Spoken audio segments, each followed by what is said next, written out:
கொண்டிருக்கிறார்கள். அவர்களை மக்களை மீட்டெடுப்பதற்கு தேசிய ஜனநாயக கூட்டணி நிச்சயமாக வெற்றி பெறும். என் கட்சி என்ன அறிவிக்குதோ அந்த தொகுதியில போட்டி போடுவேன். சட்டம் ஒழுங்கு சரியான ரீதியில் இல்லாதனால துன்பப்படுகிறார்கள். எல்லாமே சட்டம் ஒழுங்கு மட்டும் இல்ல, சட்டம் ஒழுங்கு இல்ல, பெண்களுக்கு பாதுகாப்பு இல்ல, விலைவாசி எல்லாம் ஏறி கிடக்கிறது. ஆனா ஒரு வியாபாரமா ஒரு விளம்பர அரசு மாத்திரம் நடந்து கொண்டிருக்கிறது. மக்கள் இதை கவனித்துக் கொண்டிருக்கிறார். 4 முனை போட்டி ஆயிடுச்சு. இப்போ இருவரும் 4 முனை போட்டிலாம் இல்ல, 2 முனை போட்டி தான். திமுக ஆட்சி இருக்க வேண்டும் என்பது அகற்றப்பட வேண்டும் என்ற கருத்து தான் மக்களிடம் நிலவுகிறது. கொள்கை ரீதியாக 2 முனை போட்டி தான்.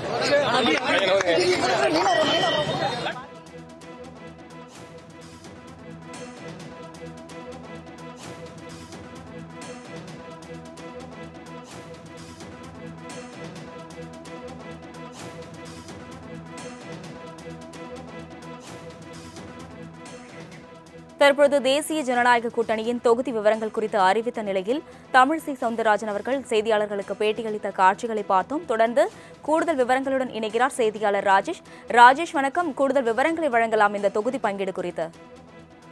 அஸ்வினி வணக்கம். அதிமுக தலைமையிலான தேசிய ஜனநாயக கூட்டணியில் தற்பொழுது NDA will come to power. When will the list be out of the candidates? No, our party has some protocols. We will send it to the central party and central party will announce. துன்பப்பட்டுக் கொண்டிருக்கிறார்கள். அவர்களை மக்களை மீட்டெடுப்பதற்கு தேசிய ஜனநாயக கூட்டணி நிச்சயமாக வெற்றி பெறும்.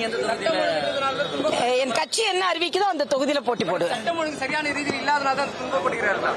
எல்லாமே சட்டம் ஒழுங்கு மட்டும் இல்ல, சட்டம் ஒழுங்கு இல்ல, பெண்களுக்கு பாதுகாப்பு இல்ல, விலைவாசி எல்லாம் ஏறி கிடக்கிறது.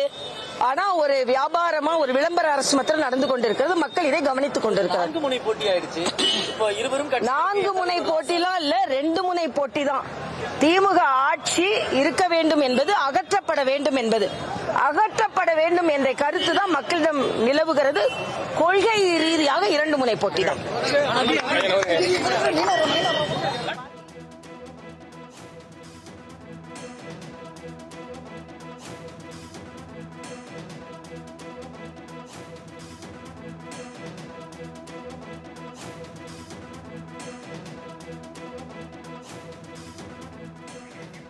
தற்போது தேசிய ஜனநாயக கூட்டணியின் தொகுதி விவரங்கள் குறித்து அறிவித்த நிலையில் தமிழிசை சவுந்தரராஜன் அவர்கள் செய்தியாளர்களுக்கு பேட்டியளித்த காட்சிகளை பார்த்தோம். தொடர்ந்து கூடுதல் விவரங்களுடன் இணைகிறார் செய்தியாளர் ராஜேஷ். வணக்கம். கூடுதல் விவரங்களை வழங்கலாம் இந்த தொகுதி பங்கீடு குறித்து.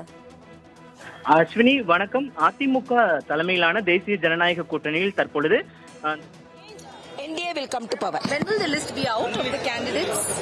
No, our party has some protocols. We will send it to the central party and central party will announce.